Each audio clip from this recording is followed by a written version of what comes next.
Hello everyone, this is Deepika. Welcome back. And आज हम discuss करने वाले मैकियावेली के बारे में एक स्टेटमेंट जिसमें से मैकियावेली को कंसीडर किया जाता है as the first modern political thinker. तो ये डायरेक्ट क्वेश्चन आपके एग्जाम में पूछा जाता है। तो आज के डिस्कशन में हम ये देखेंगे कि जो मैकियावेली है इसको फर्स्ट मॉडर्न पॉलिटिकल थिंकर क्यों कंसीडर किया गया। इसके लिए हम वेरियस जस्टिफिकेशन को समझने की कोशिश करेंगे, क्योंकि अगर ये क्वेश्चन पूछा जाता है आपके एग्जाम में तो आप introduction, then body part and conclusion, ये तीन मेजर पार्ट हो गए। तो body part of the answer में हम जस्टिफिकेशन देंगे कि भाई इन इन कारण की वजह से मैकियावेली को फर्स्ट मॉडर्न पॉलिटिकल थिंकर माना जाता है। तो इसी चीज़ को हम ओवरऑल समझेंगे। तो अगर आप पहली बार मेरे चैनल में गाइस आए हैं तो प्लीज़ सब्सक्राइब मेरी चैनल। अगर आप ऑलरेडी मेरे सब्सक्राइबर हैं तो थैंक्स फॉर वॉचिंग गाइस। तो मैकियावेली के बारे में इंट्रोडक्शन हम क्या लिख सकते हैं। सबसे पहले कि जो मैकियावेली है that is considered as the first modern political thinker. ये मैंने सीधे क्वेश्चन से ही उठा लिया ये लाइन। ओके, क्यों? छोटा सा हम एक बेसिक ये डिस्क्राइब कर देंगे, क्योंकि मैकियावेली इज बिकॉज उसने सेकुलर पॉलिटिक्स, अभी हम डिटेल में देखेंगे कि कैसे सेकुलर था वो, क्योंकि मैकियावेली ने सेकुलर एंड प्रैग्मेटिक अप्रोच दिया पॉलिटिक्स में, अडॉप्ट किया है। उनकी फेमस जो बुक है द प्रिंस में जो पब्लिश होती है 1513 में, उसमें आप देखेंगे कि मैकियावेली ने क्या किया है, एक pragmatic and secular approach adopt किया है पॉलिटिक्स में या पॉलिटिकल साइंस में। एंड इस अप्रोच के साथ में आपको ये देखने को मिलेगा कि जो पॉलिटिकल जो ट्रेडिशनल पॉलिटिकल थॉट था उससे एक डिपार्चर यहाँ पर शुरू हो जाता है। तो देखो, जब इसको ऐसे समझिए, आपके फर्स्ट मॉडर्न पॉलिटिकल थिंकर है तो एक लाइन होगी ना, यहाँ पर एक गैप क्रिएट हुआ होगा। यहाँ पे एंशिएंट पॉलिटिकल थॉट थे और यहाँ पे मॉडर्न पॉलिटिकल थॉट है, तो कोई चीज़ तो होगी जो इनको डिसकनेक्ट कर रही है। एंड वो जो डिसकनेक्ट करने की सबसे मेजर चीज़ थी वो कि हमने पॉलिटिक्स को जो रिलीजन था उससे अलग किया गया, और इसी को कहा गया सेकुलर अप्रोच। तो ये जो डिपार्चर था, जो ये डिसकनेक्शन था पॉलिटिकल साइंस एंड रिलीजन के बीच में, एक मेजर माइलस्टोन था जो मैकियावेली ने अपने पॉलिटिकल थॉट में, अपनी पॉलिटिकल वर्क में अडॉप्ट किया था। And this is the major reason जिसकी वजह से मैकियावेली को फर्स्ट मॉडर्न पॉलिटिकल थिंकर माना जाता है। Right, though there are lots of reason हम अभी देखेंगे, बट मेजर रीजन यही था। जब हमने ग्रीक एंशिएंट पॉलिटिकल थॉट के फीचर्स पढ़े थे ना एक वीडियो में, तो अगर आपने देखी है तो उसमें ये देखा होगा कि हमने देखा था कि कैसे जो ग्रीक पॉलिटिकल फिलोसफी थी वो वैल्यूज पे फोकस करते थे, वर्च्यू पे फोकस करते थे, मोरल प्रिंसिपल्स पे फोकस करते थे, रिलीजन में फोकस करते थे। राइट, तो अब मैकियावेली ने क्या किया, इन सारे aspect of the political life से डिपार्चर करते हुए किधर जाते हैं, practical need of the state. Getting it, उन्होंने रिजेक्ट किया the idea of moral principles and religion in politics, जिसकी वजह से इन्हें कंसीडर किया जाता है as the first modern political thinker. तो एक बेसिक अंडरस्टैंडिंग आई होप से कि यहाँ पे डेवलप हुई होगी आपको। ओके, सो जो मैकियावेली हैं ये अपने टाइम के मोस्ट कंट्रोवर्शियल फिगर हैं, पॉलिटिकल थिंकर हैं। मैकियावेली को क्रिटिसाइज भी बहुत ज़्यादा किया जाता है। इवन मतलब अगर आप इन्हें गांधी जी से कंपैरिजन करके देखेंगे ना तो एकदम अलग है। गांधी जी कहते हैं कि रिलीजन इम्पॉर्टेंट है, क्योंकि रिलीजन क्या लाता है, स्पिरिचुअलिटी लाता है पॉलिटिक्स में। मैकियावेली इसे कंप्लीट सेपरेट कर देते हैं। राइट, इस तरीके से आप इसका इंट्रोडक्शन लिख सकते हो यहाँ से देखकर। ठीक है, अब समझने की कोशिश करते हैं main aspect of the today's discussion, जो ये है कि भाई मैकियावेली को फर्स्ट मॉडर्न पॉलिटिकल थिंकर क्यों माना गया, क्या रीज़न है। So there are several reason जिसकी वजह से मैकियावेली को फर्स्ट मॉडर्न पॉलिटिकल थिंकर माना जाता है। पहला है एम्फेसिस ऑन द सेक्युलरिज्म। तो मैकियावेली ने जब अपने पॉलिटिकल आइडियाज़ डेवलप किए, अपने पॉलिटिकल थॉट दिए हैं, तो उसमें उन्होंने एक अप्रोच अडॉप्ट किया है दैट इज़ सेकुलर अप्रोच। और सेकुलर अप्रोच की मेन कैरेक्टरिस्टिक ये है कि जहाँ पर पॉलिटिक्स को अलग करके देखा गया है रिलीजन से। इसके पहले एंशिएंट ग्रीक पॉलिटिकल थॉट में हमने देखा था कि रिलीजन का रोल बहुत ज़्यादा होता था पॉलिटिक्स में। रिलीजियस इंस्टीट्यूशन, रिलीजियस जो प्रैक्टिसेस थी उनका बहुत मतलब ह्यूज रोल था पॉलिटिक्स में। इवन आप एंशिएंट इंडियन पॉलिटिकल थॉट भी देखोगे तो वहाँ पर भी आपको रिलीजन का ह्यूज रोल देखने को मिलेगा, राजधर्म, राइट। इसके अलावा से दूसरे जो धर्म थे जो किंग को फॉलो करना होता था, मेंटेन करना होता था। तो यहाँ पर आता है secular approach to the politics. Okay, तो एंड जो secular approach of the politics है, इसको एक की फीचर कंसीडर किया जाता है मॉडर्न पॉलिटिकल थॉट का। और ये की फीचर हमें देखने को मिलता है किसकी राइटिंग्स में? मैकियावेली की राइटिंग्स में। तो मैकियावेली को बोला जाएगा ना फर्स्ट मॉडर्न पॉलिटिकल थिंकर। तो वो सारे जो फीचर्स मॉडर्न पॉलिटिकल थॉट के हैं वो प्रेजेंट हैं, वो देखने को मिलते हैं पहली बार मैकियावेली की राइटिंग्स में या मैकियावेली के थॉट सिस्टम में। इसी वजह से मैकियावेली को हम फर्स्ट मॉडर्न पॉलिटिकल थिंकर मानते हैं। पहला जस्टिफिकेशन हमने दे दिया कि उन्होंने फोकस किया था सेकुलरिज्म में। तो सेकुलर अप्रोच को इंट्रोड्यूस किया पॉलिटिक्स में पहली बार मैकियावेली ने। Getting it? तो ये पॉइंट को आप डिस्क्राइब कर लोगे, समझ में भी आ गया। अब ये भूलना भी नहीं चाहिए आपको, ऐसा नहीं कि सिर्फ एग्जाम के लिए ज़रूरी है। इसको इतने इजी तरीके से समझो ना कि आपको बस एक स्टोरी के रूप में आपको याद हो जाए। आपको एग्जाम में बहुत हेल्प मिलेगा। आपको बस कॉन्सेप्ट को समझ लेना है और ये मेन पॉइंट को याद रखना है और एग्जाम में यही लिख कर आने हैं, राइट। अब ये पहला याद रहेगा ना कि सेकुलर अप्रोच मैकियावेली ने अडॉप्ट किया था। सेकुलर अप्रोच क्या था? रिलीजन को जब हम पॉलिटिक्स से सेपरेट कर देते हैं, अलग कर देते हैं। अब फिर इसमें कंपैरेटिव स्टडी कर दोगे किसकी? Greek political thought, ancient political thought, जहां पर रिलीजन का बहुत ज़्यादा रोल था। तो हमने कंपैरेटिव स्टडी कर दिया यहाँ पर, तो आपके वैल्यू एडिशन भी हो गया। Getting it? नेक्स्ट फीचर में आते हैं जिसकी वजह से मैकियावेली को फर्स्ट मॉडर्न पॉलिटिकल थिंकर माना जाता है, that is focus on the state. Okay, तो मॉडर्न टाइम पे ये जो फोकस रहता है स्टेट पे and role of the ruler in the maintaining power, ये की फीचर है मॉडर्न पॉलिटिकल थॉट को। और मैकियावेली के थॉट को अगर आप क्लोजली ऑब्जर्व करें तो मैकियावेली अपनी जो प्राइमरी कंसर्न बताते हैं प्रिंस को, उसका क्या होना चाहिए? प्रिंस का प्राइमरी कंसर्न क्या होना चाहिए? Preservation and stability of the state. ये मेजर गोल होना चाहिए रूलर का अकॉर्डिंग टू मैकियावेली। और इस preservation and stability of the state के लिए हमें क्या करना होगा? जो पावर है उसको मेंटेन करना होगा। तभी तो भाई आप प्रिजर्व कर पाएंगे ना स्टेट को, तभी तो आप स्टेबिलिटी मेंटेन कर पाओगे जब आप पावर को अपने पास मेंटेन रखेंगे, राइट। तो मैकियावेली कहते हैं कि जो रूलर है ना उसकी प्राइमरी गोल क्या होना चाहिए? Maintain the power, maintain the stability in the state. और इस काम को, इस गोल को अचीव करने के लिए रूलर को वो सारे मीन्स अडॉप्ट करना चाहिए जो नेसेसरी लगे उसे, जो आवश्यक हो मेंटेन करने के लिए, पावर को मेंटेन करने के लिए, स्टेबिलिटी को मेंटेन करने के लिए। वो सारे मतलब जो मेथड है वो अडॉप्ट करना चाहिए रूलर को, जो जो चाहे वो मोरालिटी के अगेंस्ट में हो, चाहे वो रिलीजन के अगेंस्ट में हो।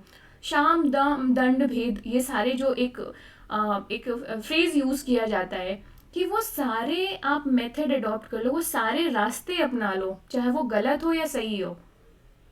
हमारा मेन एम क्या होना चाहिए? गोल को अपने अचीव करना है। गोल क्या है? पावर को मेंटेन करना और स्टेबिलिटी को मेंटेन करना।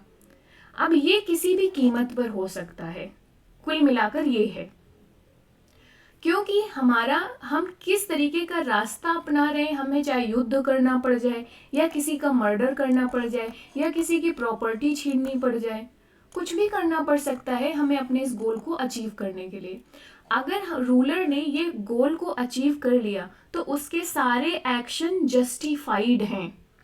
फिर कोई ये नहीं देखेगा कि आपने कौन से एक्शन लिए थे, कितने गलत थे, क्या सही थे, राइट। वो सारे जस्टिफाइड हो जाएंगे। अगर आपने वॉर किया है, युद्ध किया है, किसी का मर्डर किया है, किलिंग किया है, लेकिन आपने वो इसलिए किया था क्योंकि आपको पावर मेंटेन करनी थी, स्टेबिलिटी मेंटेन करनी थी स्टेट में, आपका स्टेट का प्रिजर्वेशन करना था, तो वो आपका जो किलिंग, मर्डर, वॉर है वो जस्टिफाइड है।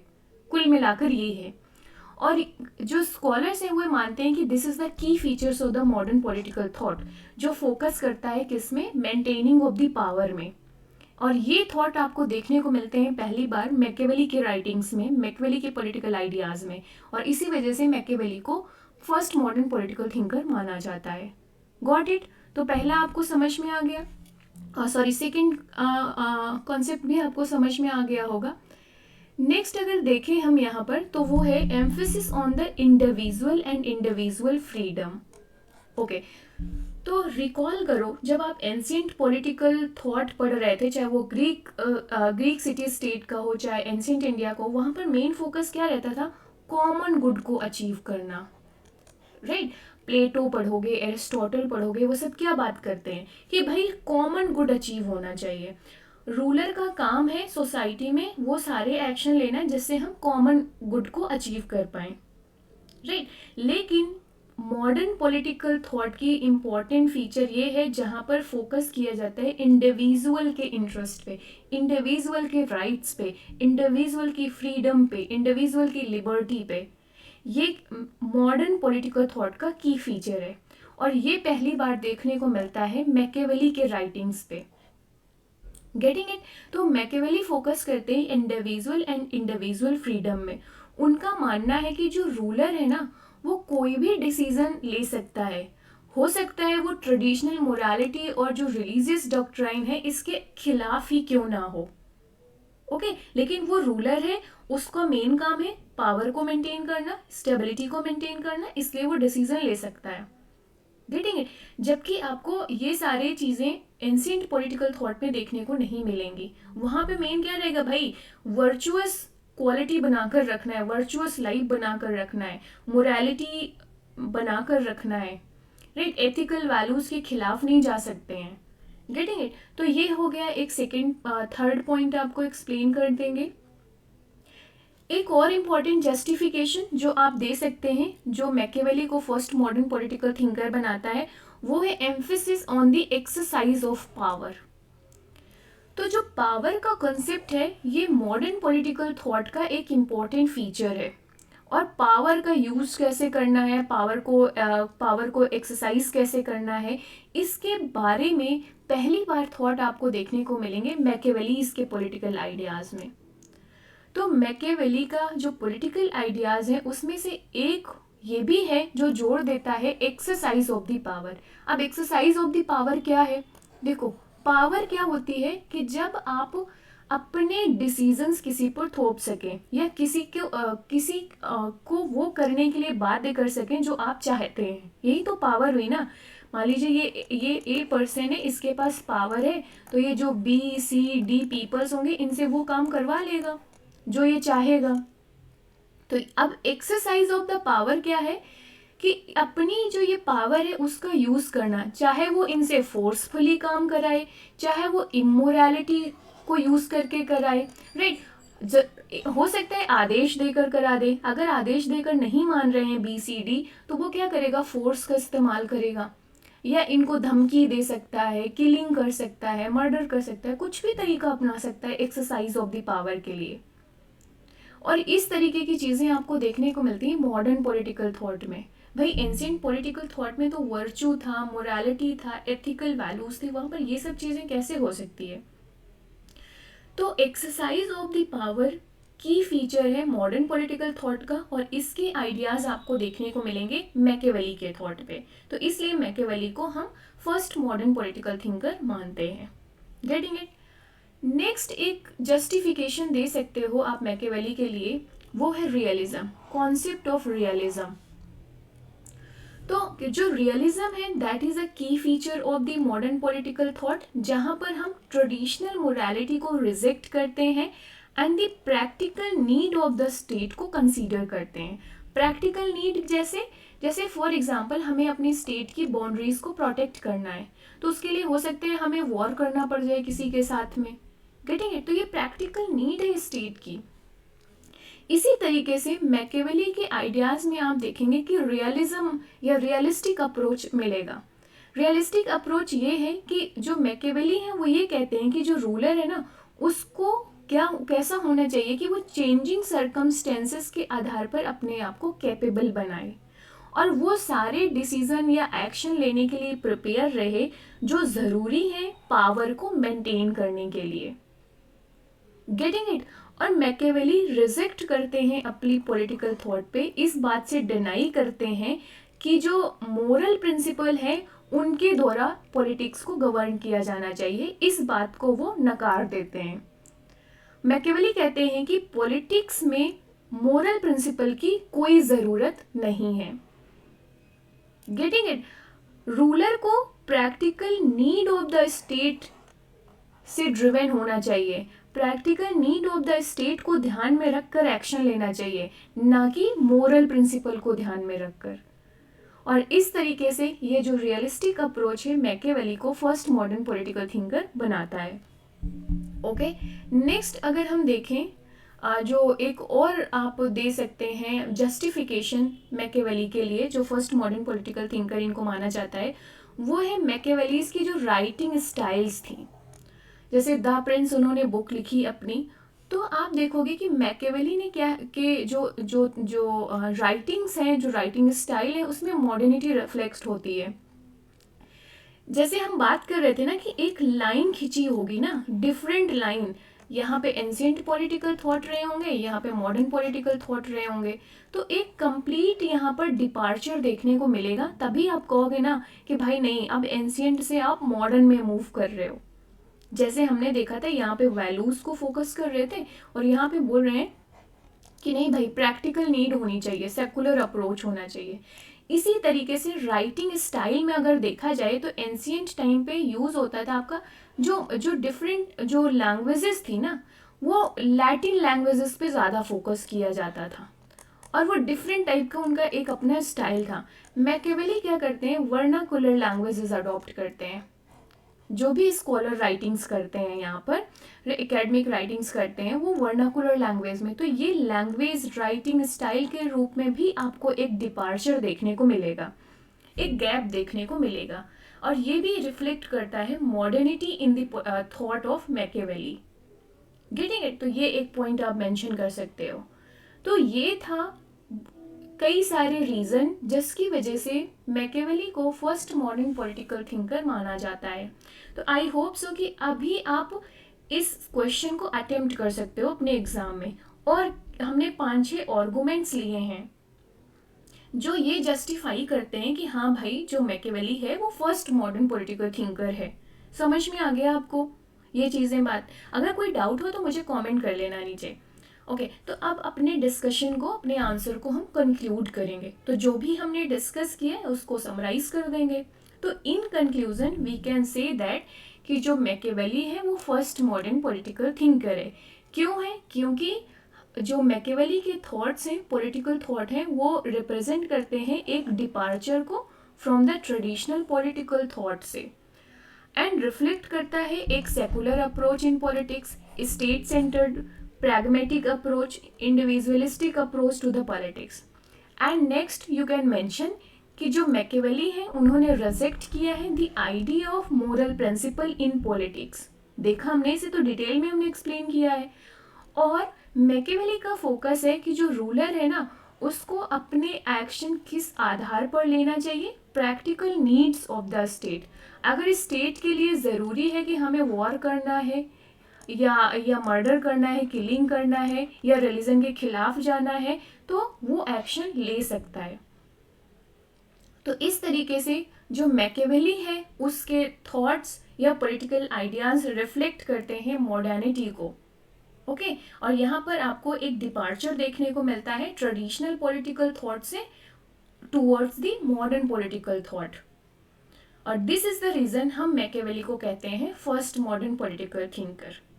तो आपको ये कॉन्सेप्ट समझ में आया गाइस?